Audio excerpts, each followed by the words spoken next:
can cut out as much of this as we need to in the beginning. So. Yeah. All right. This is Richard Lucey. He was born 6/30/1923. He served in World War II as a United States Marine. He achieved the rank of Technical Sergeant. I am Mick Verberg, and this is Craig Southerton. Craig Sullivan? Southerton. Yes. And this interview is being conducted for the Veterans History Project at the Library of Congress. Hello, Mr. Lucey. Mm-hmm. Hello. Hello. How are you doing? Oh, not too bad. All right. To start, we'd like to ask you just a few biographical details. Where and when were you born? I was born in Grosse Pointe, Michigan, in a little hospital called, I remember it. Anyway, I was born in Grosse Pointe. Okay. What were your parents' occupations? Like their work? What did What did your parents do? What were their jobs? Oh, my mother was a housewife, and my father worked at the Ford Motor Company at that time, and he was a foreman of some sort. Okay. Would you like to talk about any siblings if you have them? Well, I had, my mother had 8 children. 3 of them died. Of my 8, I'm the last one. All the rest have died. Okay. We all stuck together, had a very happy family life. What did you do before you entered the service? Well, I worked at a theater as a doorman downtown Detroit, and it was called the United Artists Theater. It was a beautiful theater, and in those days you waited in line and bought a ticket, and then you waited in line until the movie that was going on was over. You never cut into a movie, and so you had to control the people, and when you had full houses, they got unruly. Anyway, I transferred to another theater in close to my home, and I was a doorman there. And we made, somewhere was around $15 a day, or it wasn't very, or a week. In those days you didn't, I don't remember. Okay.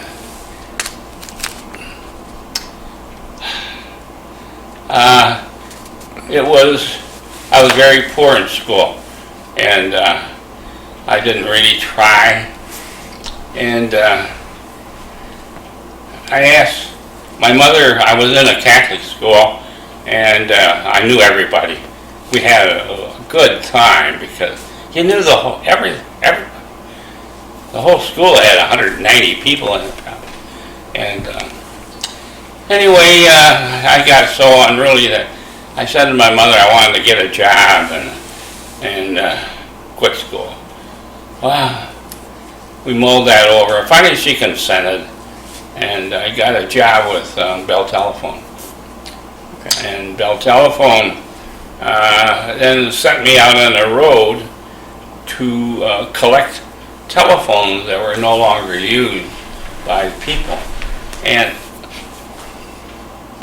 when you would knock on the door, they'd come and say, I came to get the telephone.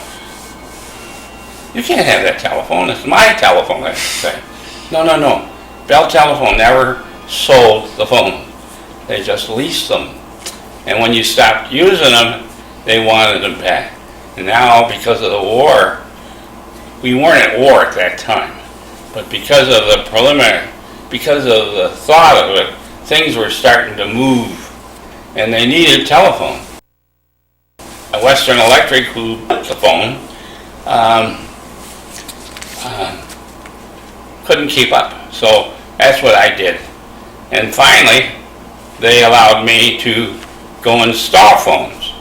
And so this all happened in very quick order. And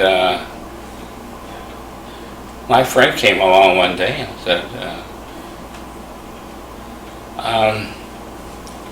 let's go to the movie. And you know, in those days, we sneak into the movie. We'd wait till someone would open the door, and then we'd scoot in. Anyway, watched a movie about the Marines. Oh man, that thrilled me. Thrilled him too. And so I was subject to propaganda, no brain, and so we went to the Marine Corps to enlist. And they were happy to get us. And they drove us home to get our mother's signature, or father. And my mother wouldn't sign. I don't want you going in the war. And anyway, they finally consented. And that led up to, I had tried to join the Navy. They wouldn't accept me because I had a problem with hay fever or something. It's a silly thing. It was, they just weren't hiring anybody at the time. And someone else, I tried to join something else too, but I can't remember. That's the preliminary before I got in the Marine Corps. Okay. So you enlisted, correct? I enlisted. Yep. Okay, would you like to talk about that a little bit? Well, there already at that time, the government had put on a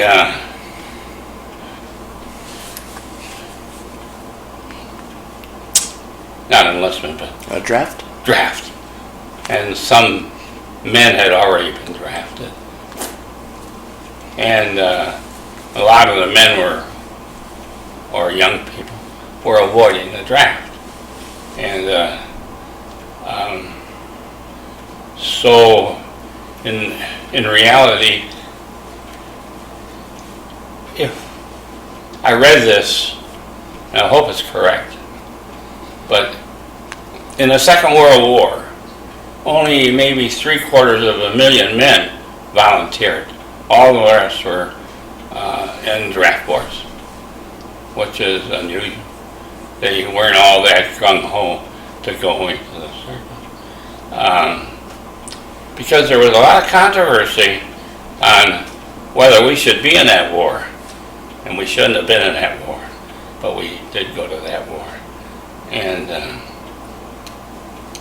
so that's about it. Okay. You were living in Detroit when you enlisted? Yes. Okay. Yeah. Why did you choose the Marine Corps? Is it just because of the... I think because of the movie, and because they promised me, and promised him too, that we could be pilots. But that was a big lie. Because he did have a high school education, but I did not. And that's why I was brought up not to lie, not to steal, and that type of thing. And they lied to me. And I told the sergeant major that you lied to me. And I said, I want out. You had no right to lie to me. And he shooed me aside. And he shooed me aside at least 2 occasions. And so I bypassed him the 3rd time, and I went right to the commanding officer.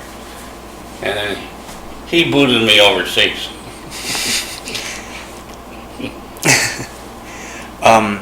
Did you have any specialized training? Pardon me? Did you have any specialized training? Oh yeah, that's where it all started. When,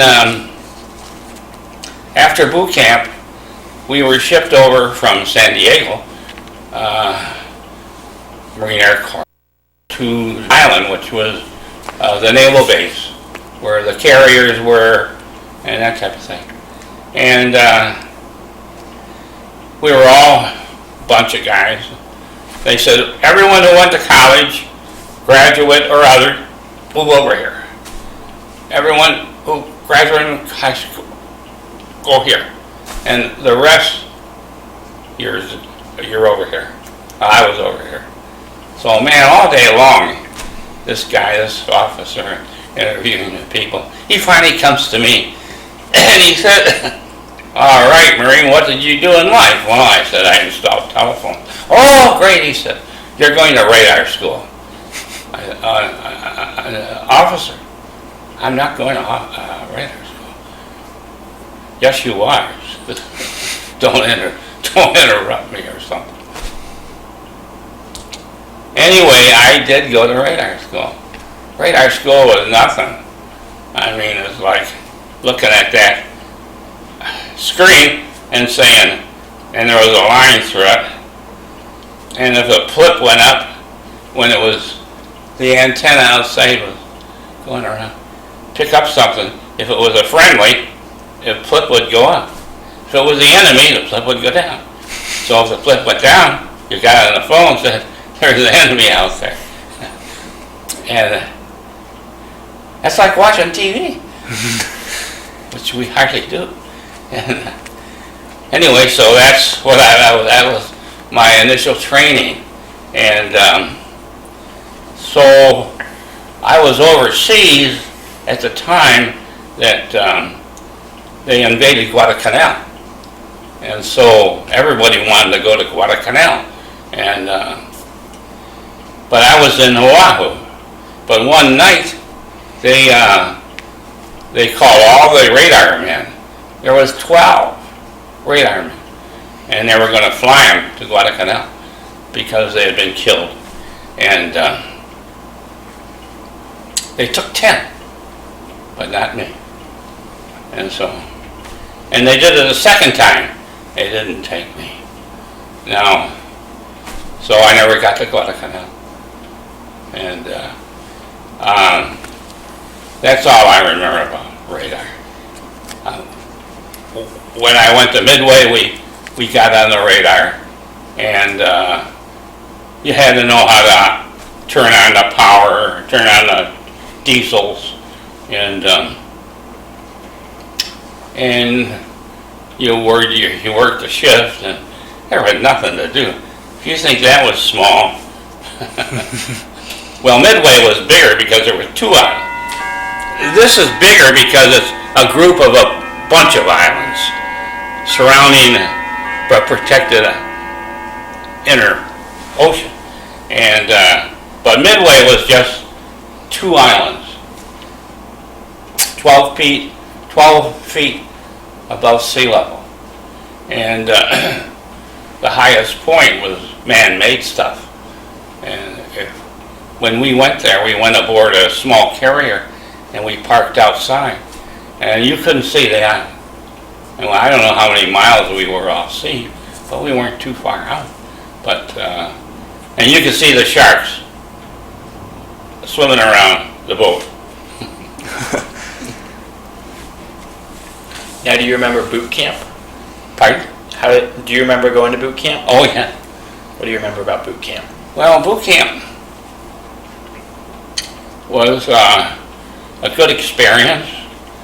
They taught you how to wash your clothes, how to keep clean, to cut your hair so you don't get bugs and stuff like that, and told you how to live if you had to live. And they try to train you in jiu-jitsu or something, which I didn't take to, but they taught you how to march, and you better learn to march good, or they would make you do extra time. And so, but the Marine Corps is a great outfit if you want to be in the military. It is very good.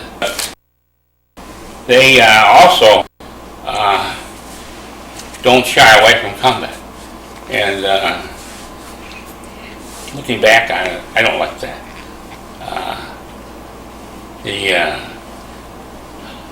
I'm more of a pacifist today.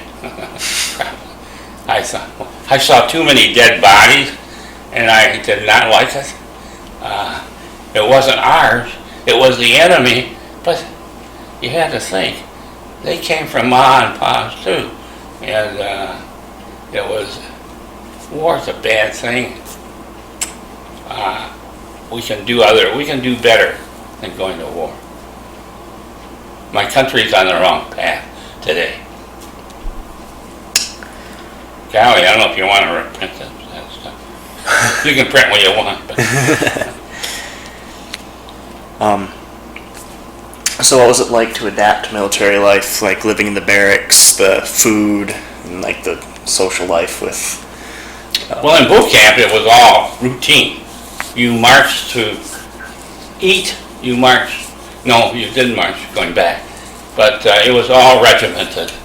And but once you're out of boot camp,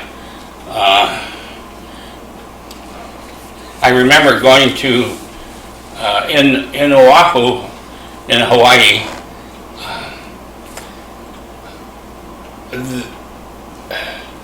The eating facilities were small buildings, they were just maybe 24 feet long and so much wide. They had picnic tables in the men's mess, and they served you like a family. Pitcher of milk, bowls of food, and you passed it around, and you got all you want. In the United States, you got all you want. So it was, the food was good. The food wasn't so hot on Midway because they had to bring it all, and they brought it in little shrimp boats, and sometimes you ran out, and not run out, but ran low, and you got potatoes that were dehydrated.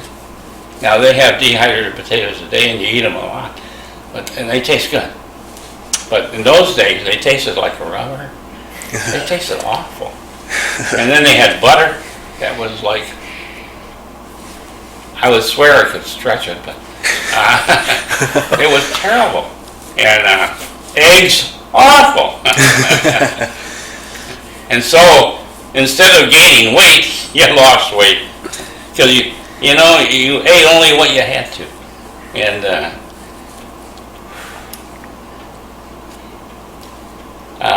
the best meals no wait, go ahead. Oh, you sure you don't want to? The best meals I ever had was going overseas on the luxury liner Loreline. The Loreline was the queen of the Pacific Ocean of the Matson line. And here I am, I'm being punished, sitting overseas, and I was given a suite, I was given a stateroom with about 6 other guys. Didn't know any of them. Then you went to breakfast and you went to lunch on your own, and you sat down at a table with tablecloth, dishes, silverware, everything, and the waiter would come around. He'd have a white Napkin. on his arm, and he would say, "Good morning," or "Afternoon, and what would you like to eat today?" And or do you want some coffee or something? And then they had a menu. You ordered off the menu, and they made it for you. And the problem with that is I was never one for the sea, and I threw it up all the time. I just didn't matter if it was smooth. I still got sick, and I grew up in the water. We practically grew up on the Detroit River, and but I nevertheless I did. I still do too. yeah, I'm still very susceptible to seasickness. In Injabi, well, when I went to Hawaii, I put up a fuss there too. But the sergeant majors told me to calm down, and that he could see that I was not a bad person, and that if I if I would just settle down, things would work out. Well, anyway, I finally did. He sent me into officers' mess hall, and I'm going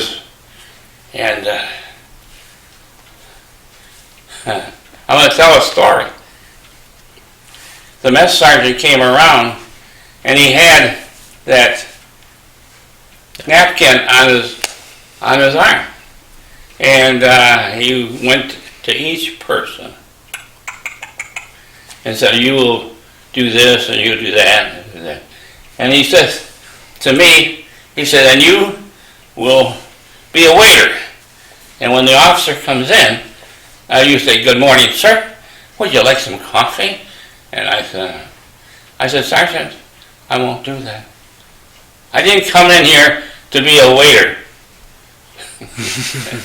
Oh, he said, "I got another wise guy." And so I said, "Wait." I said, "I'll do the worst job, but I won't be a waiter."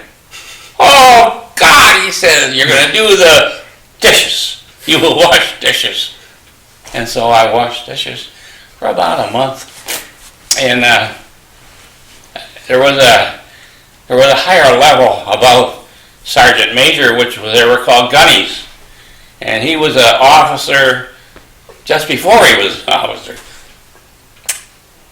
I think in the Army they might have called them warrant officers. But anyway, he would come in and he would rub his thumb or fingers on the plates. He would check the silverware. And he told the sergeant that you have the best dishwasher you've ever had. And so the sergeant came to me. He said, "Lucey, I'm promoting you to the spud locker." So I went into the spud locker, and then I learned some other tricks, but and I was promoted to PFC while I was in the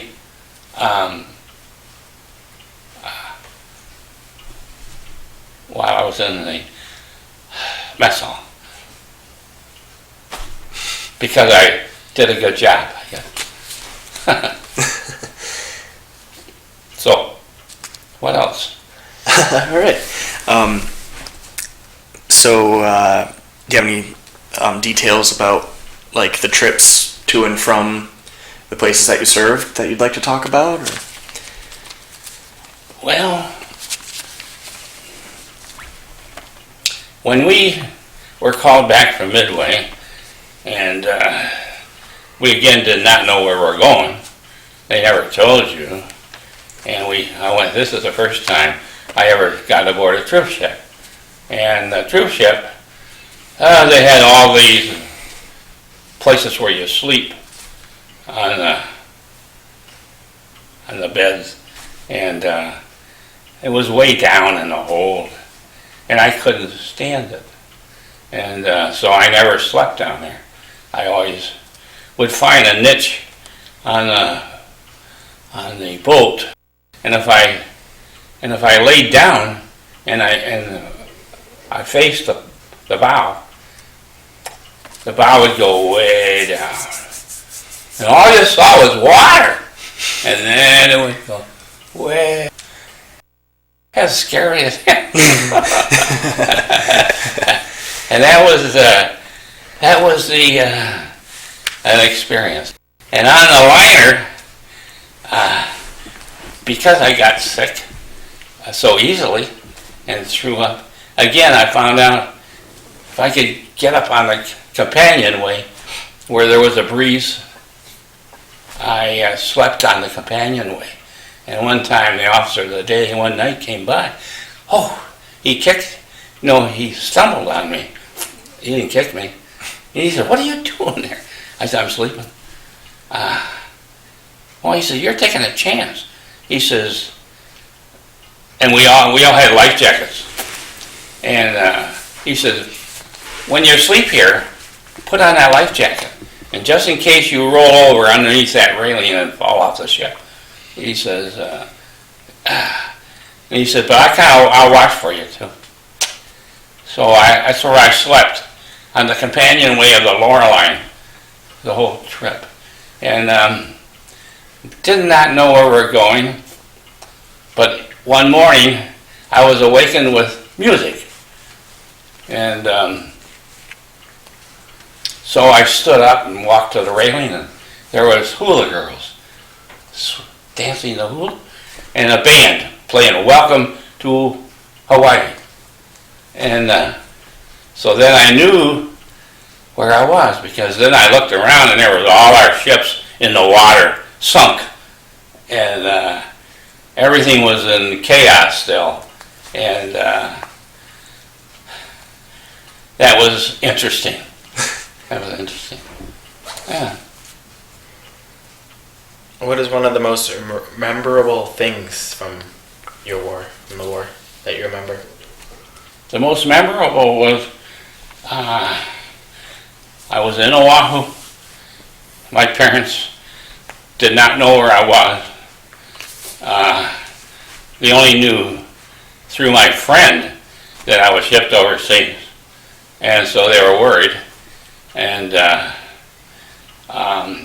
my mom wrote, and she said, "If you ever are in Hawaii, or Oahu," she said, "your brother Jack is at the Coast Guard station doing something." And so as soon as I got a little pass, I went to the Coast Guard station and went to the guard, and I said, "I'm looking for John Lucey." And he said, "Oh, you see that building over there? That's Lucey on top of he's installing a new radio station up there." And I said, "Wow." Anyway, I went over there and I yelled up at it. It's just like a garage. He looked down. He said, "Richard, wow." He jumped off. And he said, "Let's go get drunk." I said, "You can leave?" "Oh, yeah." He said, "Yeah, they'll." He says, they're not very strict here." So he said, we didn't get drunk, but we drank, ate.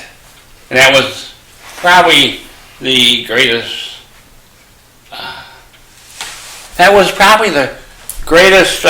event. I want to show you something. This is my brother John. And that's me in Hawaii in late 1942. And this was after we went and get drinking, and a photographer along the walkway took our picture. How about that? I think the other thing I remember the most, we landed on Engebi Island, and the officer of the day posted me as a guard on a big pit where a bunch of dead bodies were.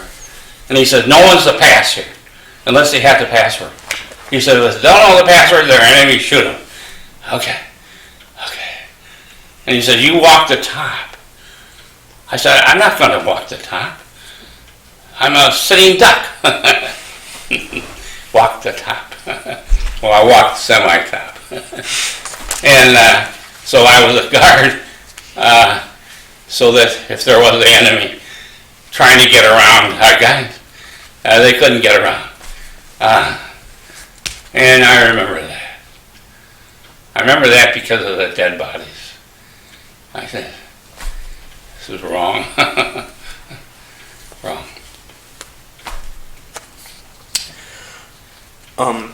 If you're comfortable with it, would you like to talk about any of the actual combat that you witnessed and participated in?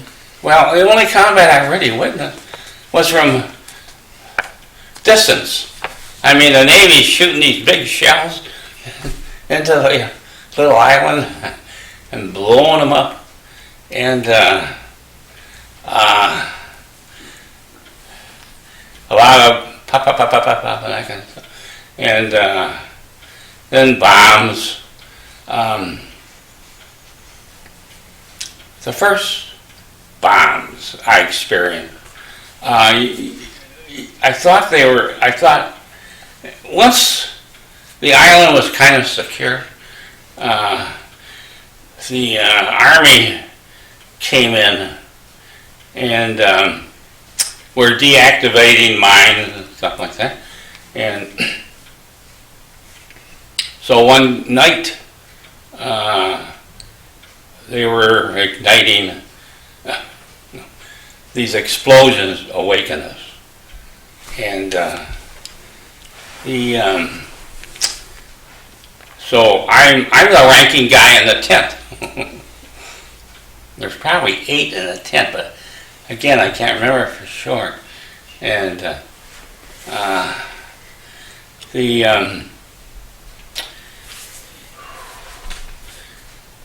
I finally said, I hear some more bombs coming down. I said, those aren't mine. Those are bombs. Get in the slit trenches. And so everyone jumped into one trench. It was a big hole. We were trying to dig our own well, and we couldn't get through the coral. We needed dynamite, and we were looking for dynamite. But it was a big hole, and that's where we went. And a Japanese plane comes charging through, and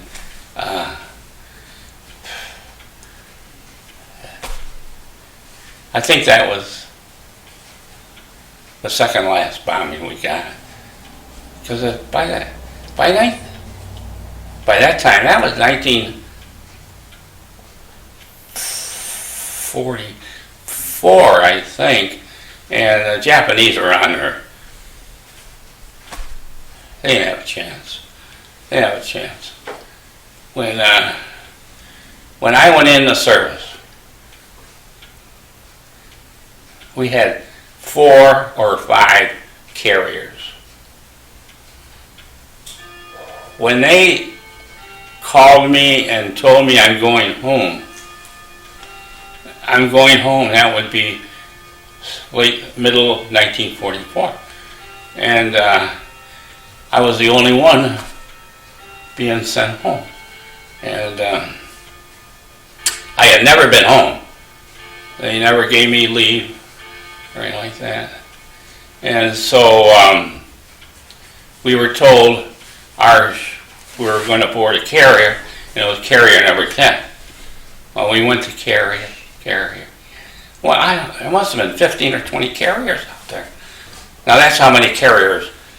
And that was the task force that was, at that time, supplying Saipan, Guam, and Tinian. Guam hadn't started because the Japanese were very good fighters, and they had held up and so there was a whole bunch of troops out there in the staging area, but all these other ships, we had more ships, something.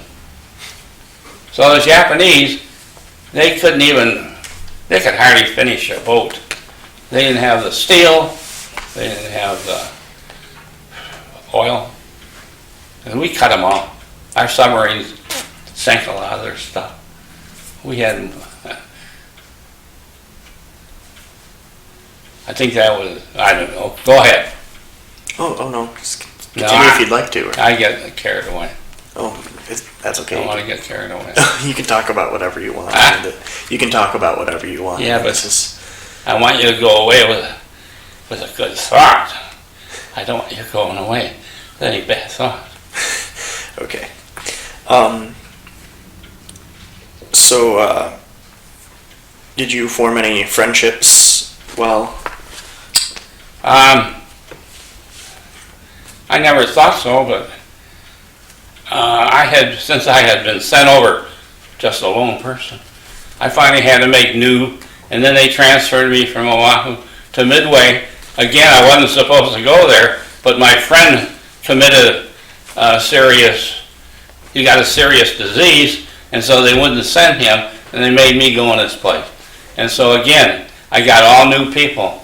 And so from Midway, though, I was with the same group in Enjaby.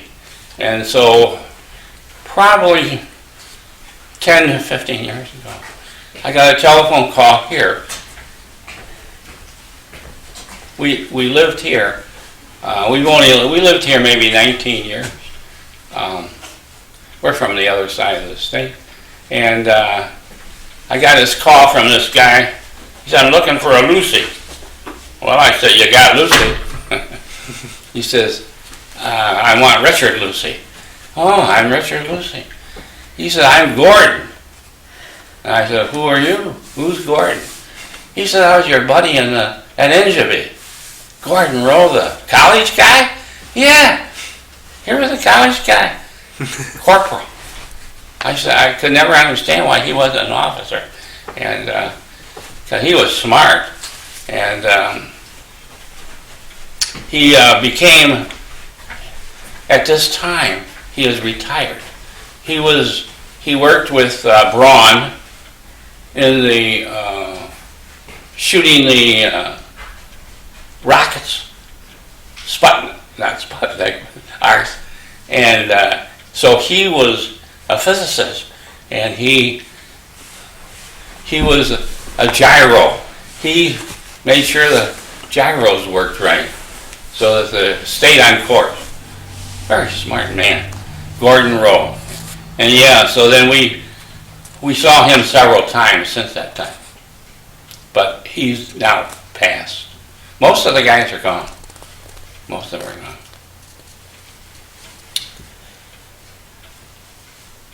So, did you have any ways to stay in touch with your family and friends back home? Did you have any way to stay in touch with your family and friends back home, like writing letters and things like that? Are you talking about now? Then. Then. For the Marines, the only way was to write. I don't know if we couldn't have called from Hawaii and from Midway, so it was writing. But you had to be very careful what you wrote. You could not write where you were. You couldn't write what you were doing. You couldn't write hardly anything. And they didn't scribble it out. They scissored it out. My letters would be just patchwork. There was nothing to read. And my mother kept them. My daughter wants them, but I don't know where they are. There were a whole bunch. But they could write what they want, and that's how I found out my brother was in Hawaii, because he could write what he wanted. Difference of the surface. And I like the Coast Guard. That's probably my favorite today, be the Coast Guard. So do you remember the day that you got out? Like, do you remember how you felt the day your service ended? I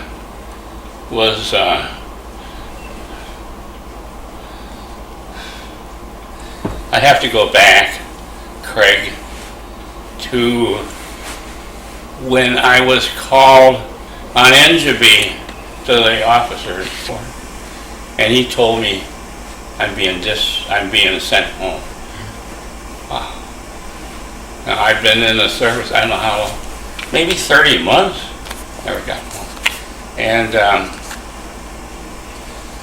so anyway, we finally got home, And I was a little scared going home because we had developed a tongue that was filthy. And I said, can I control my tongue in front of my mother and his sisters? And so I took my time. I tried to hitchhike rides. I hitchhiked a ride out of Phoenix to Memphis. And it was a B-17. And he was a major in the Army Air Force. He had one of these twirly mustache. He was really a handsome guy. And he told me, I said to him, Major, are you going east? And he said, yes, I am. Where do you want to go? I said, Detroit. Well, he said, I'm going as far as Memphis, and you can come with me if you want to. I want to. He said, you sit in the bomber seat. And so he made sure that I could sit in the bomber seat, which was that nose of the plane. So I saw the whole country going over. And that was exciting. I got to Memphis, and I never thought of taking a plane from Memphis and buying one. I had the money. I never thought. I took a train, another slow train. Finally got near Chicago, and someone told me that there's a midnight plane from Detroit that you can grab.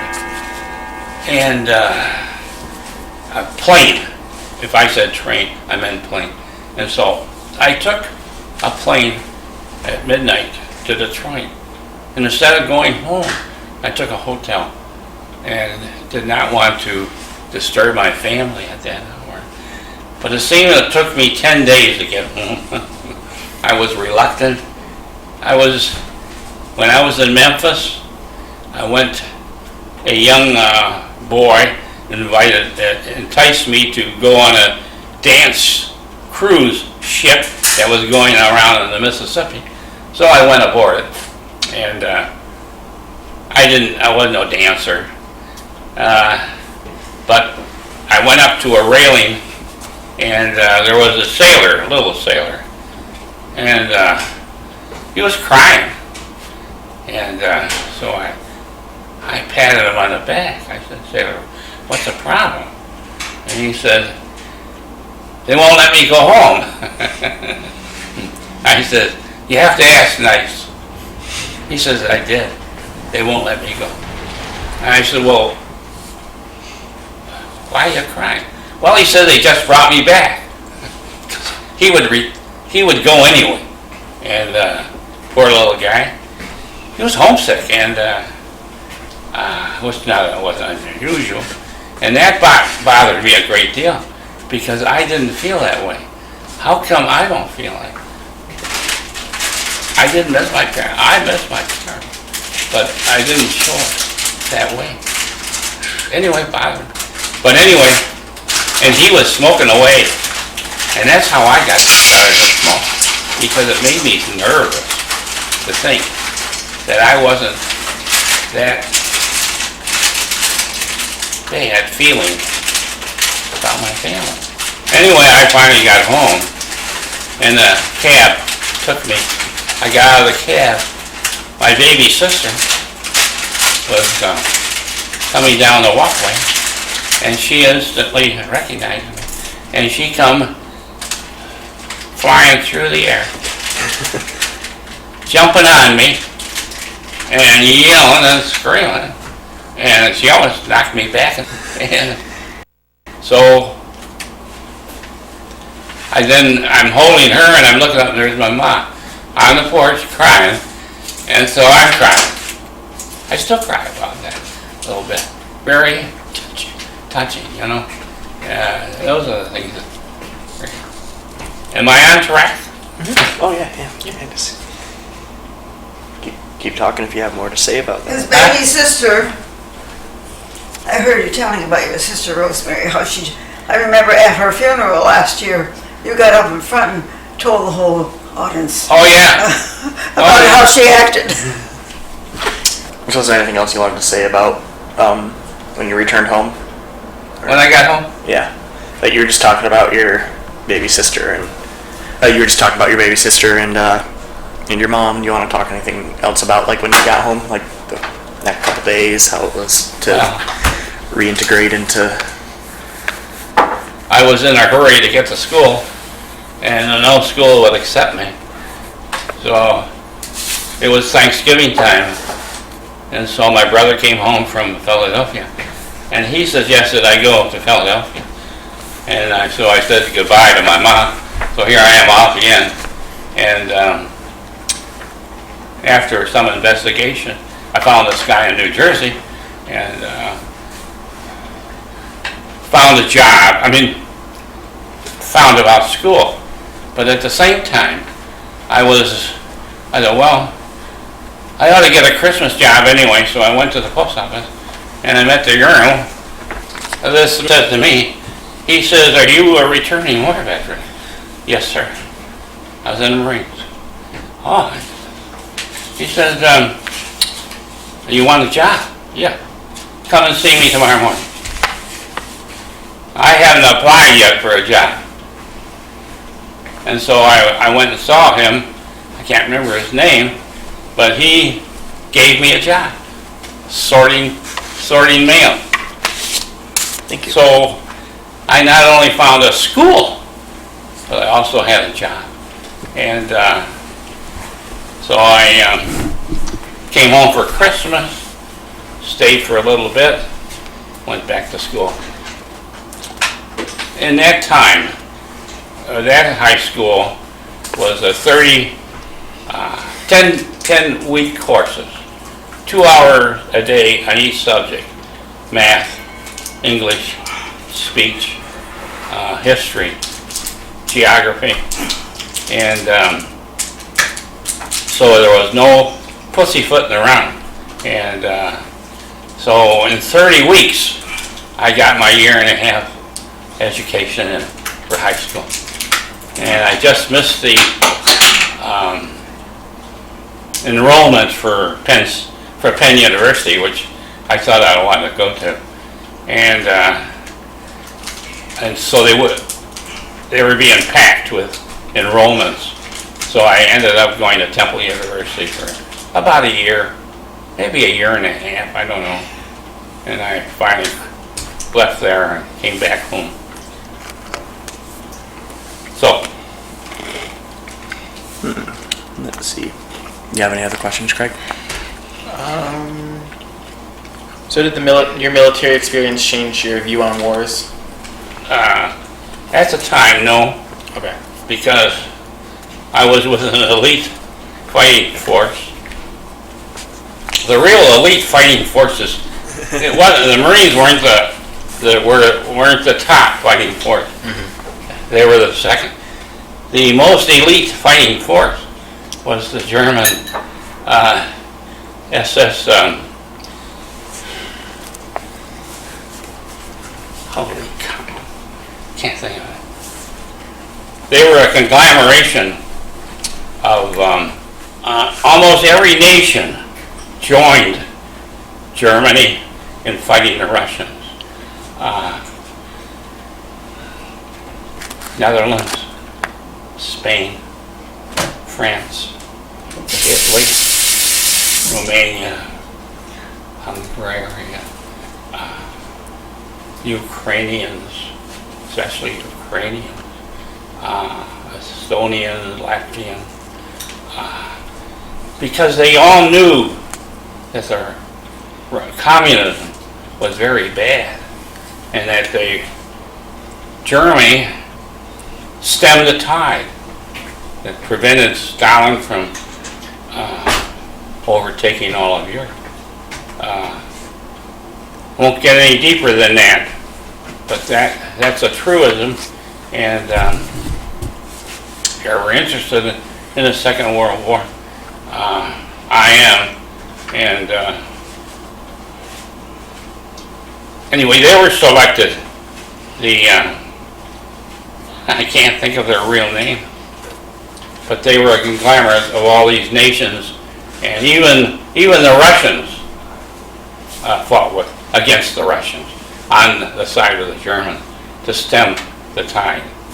And they still lost. They still lost because they couldn't keep up, neither like the Japanese couldn't keep up with the supply. And we supplied, a Christian nation supplied Russia, which was an anti-Christ nation. So it's like the farmer, no, not the farmer, but the gal, the person who has all those cattle along Highway 6, you know, and he's got those signs. Yep. I love him. He really is right on. And I always meant to go and congratulate him, but I haven't. Yeah. So that's about it. There's a lot of things that war, it made you a lot of friends, but killed off a lot of friends too. And war is no solution. We shouldn't be in Afghanistan. We shouldn't be in Iraq. We shouldn't be thinking of going into Iraq. They're not going to hurt us. Other people want us to send our young people to them and get killed or maimed. Against that. Absolutely. If they want to fight them, go fight them. But not me.